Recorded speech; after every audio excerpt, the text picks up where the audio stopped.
They lied to you about control, not with words, with silence.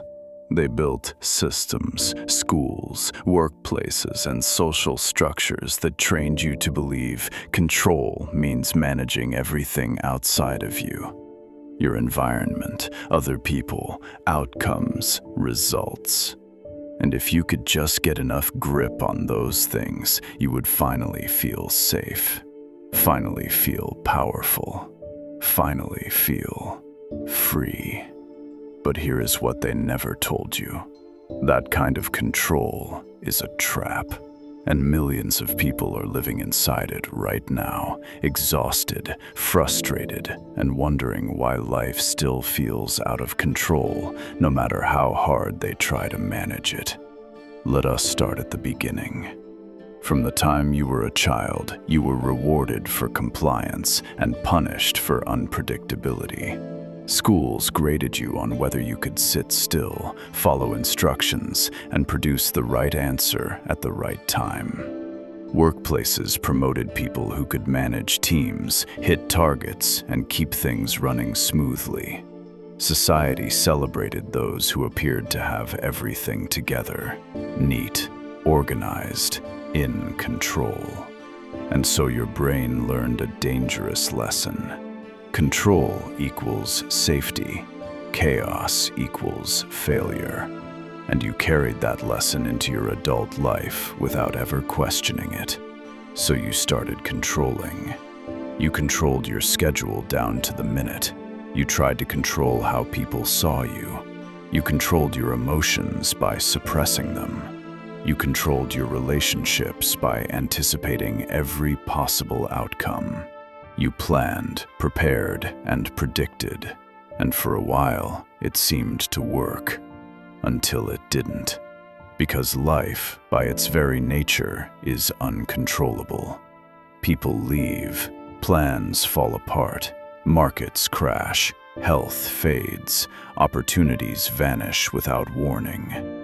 And every time the unexpected happened, you felt like you had failed. Not because you did anything wrong, but because you were playing a game that was designed for you to lose. Here is the truth that changes everything.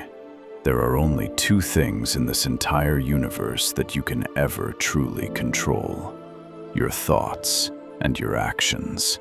That is it. Everything else, every single thing outside of those two, is ultimately beyond your grip. The weather does not care about your plans. Other people have their own minds, their own pain, their own agendas. The economy moves in waves you did not create. Time passes whether you are ready or not. And the sooner you stop fighting that reality, the sooner you step into a kind of power most people never discover. The Stoic philosophers understood this over 2,000 years ago. Epictetus, a man who was born into slavery, one of the most powerless positions a human being could occupy, became one of history's greatest teachers of personal freedom. He said this: "Some things are in our control, and others are not. In our control are opinion, pursuit, desire, aversion, and, in a word, whatever are our own actions. Not in our control are body, reputation, command, and, in one word, whatever are not our own actions." He was not speaking from a place of privilege. He was speaking from chains. And he found freedom not by escaping his circumstances, but by mastering his response to them. This is the shift. This is the thing they hid from you. Not in a conspiracy, not in a smoke-filled room, but in the very design of a system that benefits when you stay focused outward. Because a person who is constantly trying to control the world around them is distracted. They are reactive. They are easy to manipulate. But a person who has mastered their inner world, they are calm in crisis. They are clear under pressure. They cannot be rattled by headlines, by opinions, or by the chaos of circumstances. That kind of person is genuinely dangerous to any system that depends on your fear, your reactivity, and your need for external validation. So, how do you make the shift? How do you move from chasing external control to building internal mastery? It starts with a single question you must ask yourself in every moment of tension. Is this in my control? Not, can I influence it? Not, would I like it to be different? Not, should it be this way? But simply, is this in my control right now? If the answer is yes, act, decide, move, take responsibility, and do something about it. If the answer is no, and you will find that most of the time the answer is no, then your only job is to control your response, your perspective, your next step, your emotional state. That is where your real power lives. Let us talk about emotions for a moment, because this is where most people get confused. Controlling your response does not mean suppressing your feelings. It does not mean becoming cold, robotic, or emotionally unavailable. It means choosing what you do with what you feel.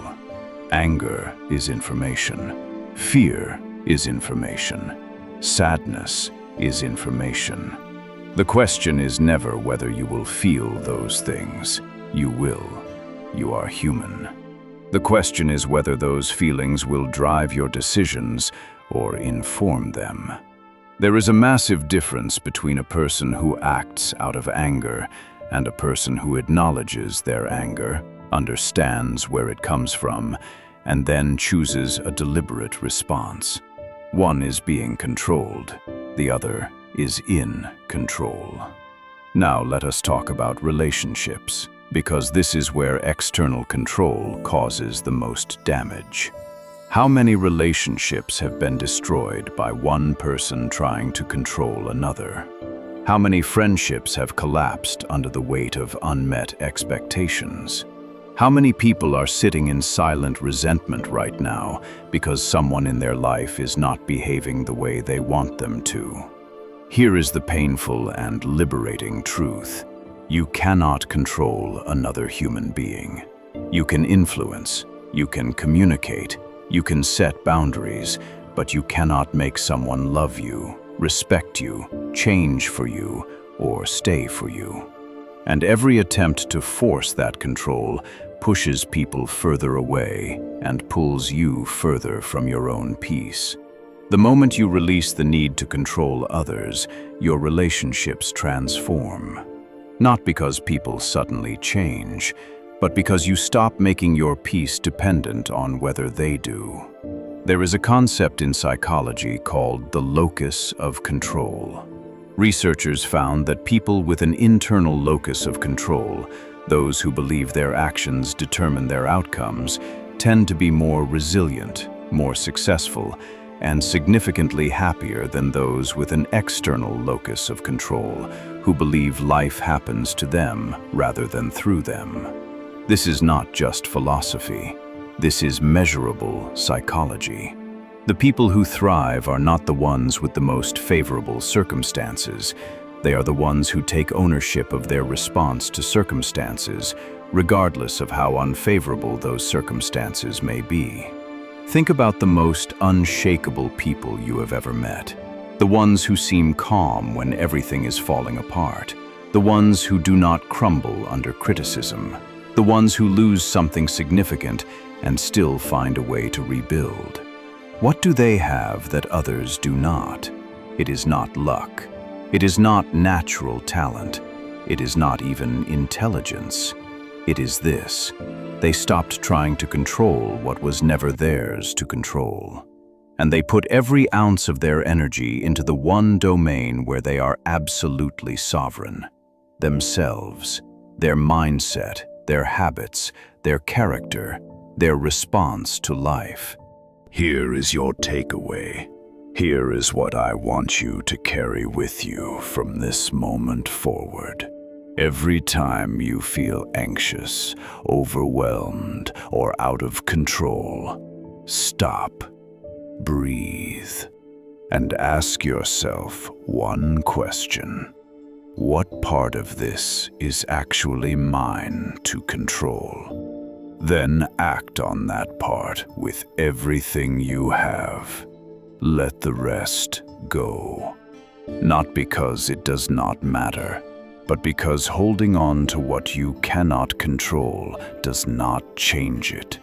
It only costs you the peace and clarity you need to handle what you actually can. They hid this from you because a person in control of themselves is a person who cannot be easily manipulated, cannot be sold fear, cannot be paralyzed by uncertainty, cannot be kept small by the opinions of others. You were never meant to control the world. You were meant to master yourself. And that is the most powerful form of control that has ever existed. If this resonated with you, share it with someone who needs to hear it. Because the truth about control is not just a mindset shift, it is a life shift. And it starts right now.